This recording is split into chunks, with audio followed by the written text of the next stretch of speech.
Yes, but they did not treat them for broken arm. They made some other story. They say, for example, let's say that someone gets blood cancer, and it apparently caused by the damage caused by radiation to bone marrow. But the doctor will not confirm that. The doctor will say that, oh, that caused by asbestos dust. So it's easy to escape. Well, let's put it this way. Let's say that John Walcott and his colleagues have a reunion every year. And the first year's reunion after September 11, there's 100 people there. And then the next year, there's 96 because 4 of them had died of cancer. And the next year, there's 86 because another 10 had died of cancer. Yes. The story would start to come out somehow. Yes. That's why now there is a big story in New York. These people who suffer from this kind of thing, they try even to sue the government, claiming that the government did not properly inform them about the danger of asbestos dust or some like benzene or whatever. Yes. Anything but except radiation. And your position is that all of them are suffering some form of radiation sickness from the... Yes. It's apparent chronic radiation sickness because it was ground zero after all. It's the place of nuclear explosion. And they work there, and they begin to work there in the first few days, totally unprotected. Yes.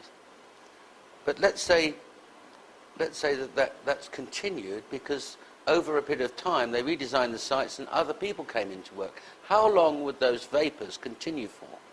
I know the fires underneath continued for 3-4 months. As you said, there were no actually fires underneath. There was not fires.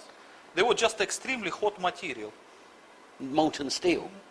Not only molten steel, molten rock, anything molten, but not fires. Okay. But because it was extremely hot, it was presented to public as underground fires, but yes. They were not. Okay. Because you said it's gone from thousands of degrees. There's nothing to cool it down quickly, so it lasts a long time, and the burning steel. But how long would the vapors last? How long? The vapors would, as long as it is hot, it will just release some vapors. Okay. So anyone working there, even a year later, would still get some form of... Probably not a year. I believe that in 5 or 6 months they managed to cope with it because they put some effort to curb the radiation. They sealed? No, first they use some special chemicals mixed into the waters of firefighters. Yes. And they use the firefighters to pour these waters into the cavities. So it minimized the exposure, but not much, I believe. But at least it cooled down a little bit, the matter. So if in natural conditions, if left on its own, it would cool down in maybe 1 year, because they were trying hard to cool it artificially. Maybe they succeeded in half a year. These vapors wouldn't just affect ground zero workers and police and fire department officials. Would it not also affect Manhattan residents? Of course they would affect Manhattan residents. Okay. But as far as I know, that Manhattan residents from the dangerous area, they were evacuated and not allowed to come back for another 6 months. Well, yes, the ones that were immediately affected, yes, certainly. Yes. They were not allowed to return until 6 months passed, which is still short. They should be away for at least 2 years, not 6 months. Okay, well, let's say that some of them returned within 6 months, and let's say that Mrs. Green or Mr. Brown inhaled some of this radioactive vapors and became not chronically sick, but felt unwell. They wouldn't go to the specially prepared fire department's doctor. They'd go to a doctor, their own private family doctor, who they know very well, George, down the road. And wouldn't he know exactly what was wrong with them? Not necessarily. Why he should? He's a doctor.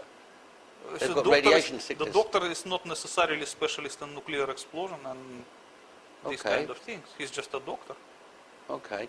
Well, if that what doctor saw is the symptoms. He doesn't see the cause. Okay. Well, if that doctor has half a dozen people from Vestey Street, which is just off, and they've come into him with the same symptoms, wouldn't it occur to him, wouldn't one suppose, to say, just hold the phone here, there's something wrong?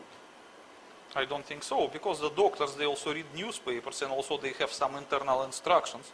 So let's say that certain doctors receive some circular which says that all people who live around ground zero were affected by asbestos dust.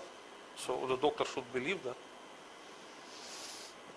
It's easy to cheat people, including doctors. Yes. Yes. All right. Well, let's talk about more about the medical impact of the radiation, the radiation, the vapors coming from the ground. They were seen from space, and in fact identified. You're talking about? I'm talking about the shots from oversaw that saw these vapors for some time. And you observe in your book that they're not black smoke. No, they're because white. it's not smoke, it's a vapor. Right. It's white. You also observe hotspots in precisely the 3 places where you say nuclear devices were activated. One under WT7, yes, we have it. But this is not my observation. I just found it published at the internet by someone else, and I thought that yes, the hotspots, as you see, they exactly correspond with the position of nuclear devices. And in fact, they record temperatures way exceeding the temperatures created by burning kerosene weeks afterwards. Yes. And your position is that there's no other explanation for those hotspots being where they are. You cannot create such a high temperature, 100 meters below the ground, that could sustain itself for a few months, unless you use a thermonuclear explosion of over 100 kiloton. What else it could be? Where you can get such a big energy to sustain these temperatures for such a long time? In fact, I'm glad you mentioned that, because I have here the 9/11 Ground Zero Energy Report. And this was recently published, but it does actually reach the conclusion, interestingly, the same as you. And I'll quote from it. The huge vertical particle plumes briefly left behind where the towers had stood moments earlier offer mute testimony to the fact that solid floors did not sequentially pancake downwards. That would have taken significantly longer, been far less destructive, and appeared far different from what was observed. Clearly, this hypothesis that a sequenced vertical array of directional low-yield thermonuclear devices was used to annihilate the World Trade Center skyscrapers top to bottom, forgive me. It's not an easy thing to prove. It should be easy to disprove if it's significantly off base. Yet it remains standing as the basis for the only explanation to account for all the most phenomenal ground zero evidence. So here we have some physicists agreeing with you. Yes. And we have a groundswell of sites coming up saying 9/11 truth, loose change, other experts, doctors of physics coming forward and saying there's something wrong here. And each of those is heading towards the conclusion that you draw in your book. That must give you some comfort.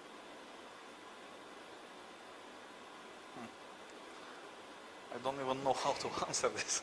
If the evidence were unsupported by anybody or anything else, and you just published this book and announced to the world, I know what happened and I know who did it, they would laugh at you if nobody had drawn the conclusions that you've drawn, that the 9/11 Commission report is wrong, doesn't address and answer questions that you've answered, and other people are reaching the same conclusions.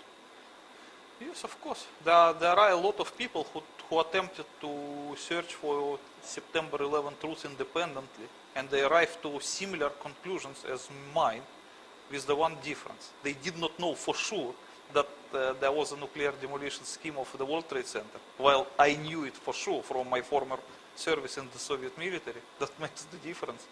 So it means they were guessing, and they arrived to the same point. But I didn't need to guess, I know it for sure. But there's something else that makes your book unique. And we'll come to that later, but that is that you are going to name the perpetrators of the 9/11 tragedy. Yes. Thank you.